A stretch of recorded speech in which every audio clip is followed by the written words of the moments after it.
Welcome to another Wager Talk Sports Memo video preview. We're going to talk about NFL. We're talking about a game that's unusual in many, many ways. Miami at New York, looking at a 3 p.m. start time or a late window.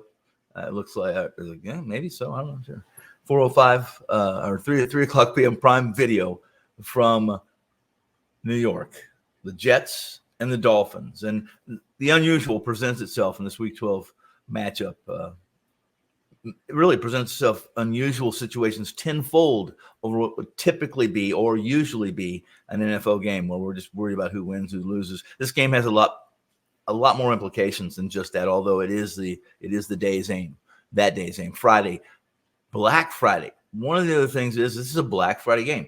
The first of this that I just spoke to that presents the Miami Dolphins and New York. They play on this Friday, November 24th at MetLife. It's a Black Friday game. It's the first ever Black Friday game for the NFL. They don't play a lot of games on Friday, so this wasn't that unusual, I guess. Number two, what do we make of the quarterback change in New York, and how does it affect the skies above? I mean, is the Jets' locker room partly cloudy, partly sunny? Is it overcast?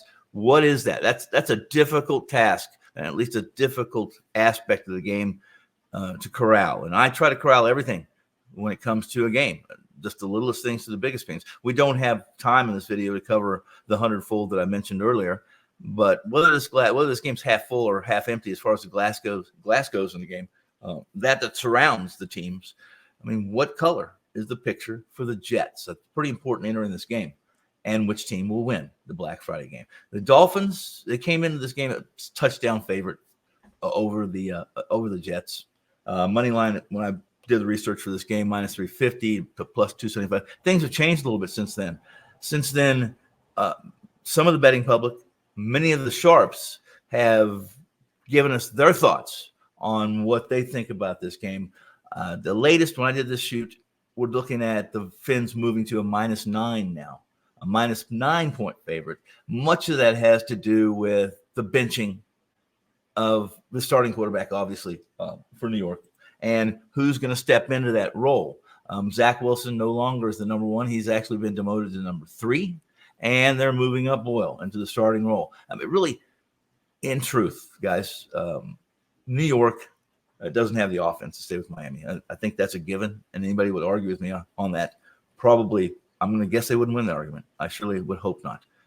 Yes, if Joe Namath could travel in time and be the Jets quarterback this weekend and play as he did in his prime, the Jets would have a fighting chance, right? They may even win. But he can't, he won't, and the Jets are going to lose. Now, I think the only way to approach this game is whether they can cover that number and stay within double digits of Miami. Can we responsibly take the Jets to cover? Can we responsibly push our money across the counter after fully examining this game and understanding that money we're pushing across the counter is not just disposable income? That it's important to us. Winning is important, just like it is to them. It's important to us. Other things changed too since last night. The Chiefs' loss to Philadelphia changes the aspect of how Miami is going to approach this game. Not so much that crazy difference, but Miami now believes they have an opportunity to claim the number one overall seed in the AFC. I think that's a given, too. They probably thought that before, but they really think that now. The Jets, they sputtered, 3 straight losses, and they've averaged 8 points per game in that run. On the surface, if we were just to say, hey, it's Miami against New York, Miami, the highest-scoring team in the NFL, is facing a Jets team that just changed quarterbacks. We really don't know what the atmosphere, what the environment, what the backdrop is in New York and in that locker room. I mean, is there discord? Is there a sigh of relief? Let's convolute the whole thing even more by all the rumors and such of Aaron Rodgers returning this year.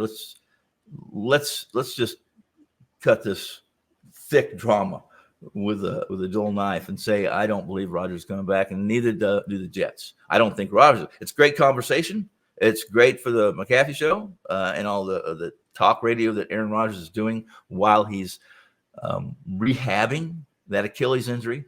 But The Dolphins, they've scored fewer than 21 points in 3 of the last 4 games. Now, does that matter? Does that give the Jets a fighting chance? Not if they only score 8 points.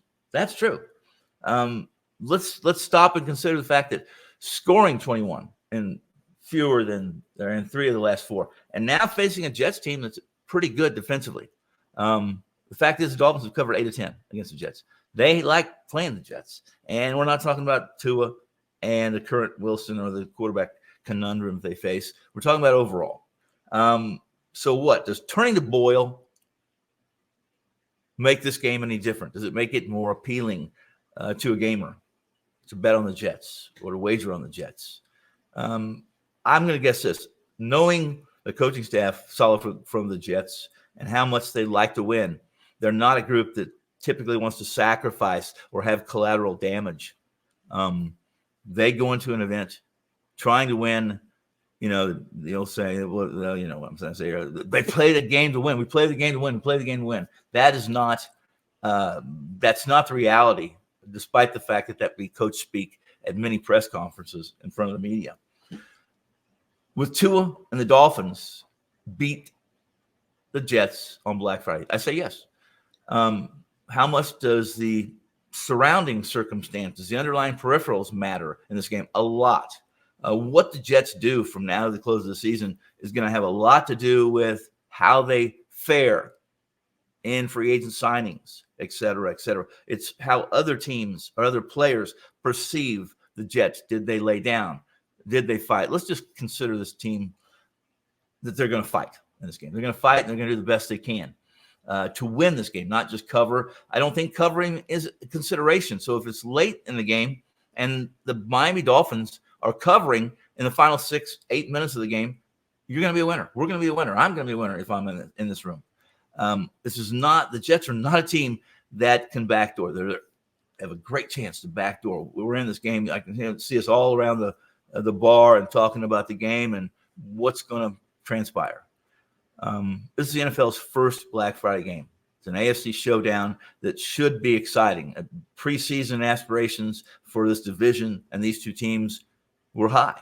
And this was going to be a pretty important game in Week 12 between the Jets, between the Dolphins. What you have is you have a Dolphins team that's a 9-point favorite, probably going to come close to being a 10-point favorite when all is said and done.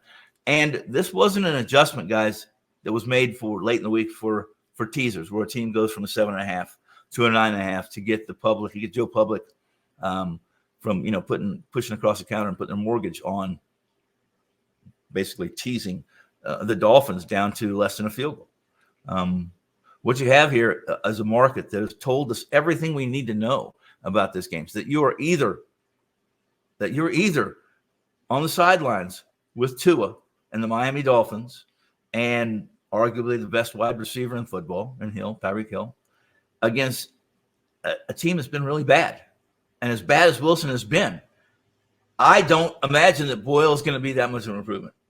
Motivationally, maybe. Maybe we don't even know that part of this, the aspect of this handicap.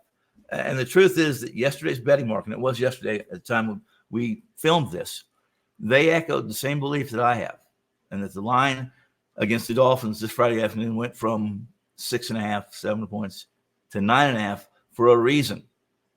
That reason was sharp money, and not that sharp money always wins, and not that the public always loses. But this weekend, I'm on the Miami Dolphins, minus the points. In fact, I may consider an alternative line where I have the Dolphins at minus 14 or better for plus money. Give me the Dolphins in Week 12 over the Jets as their season continues to fall deeper and deeper into a black hole.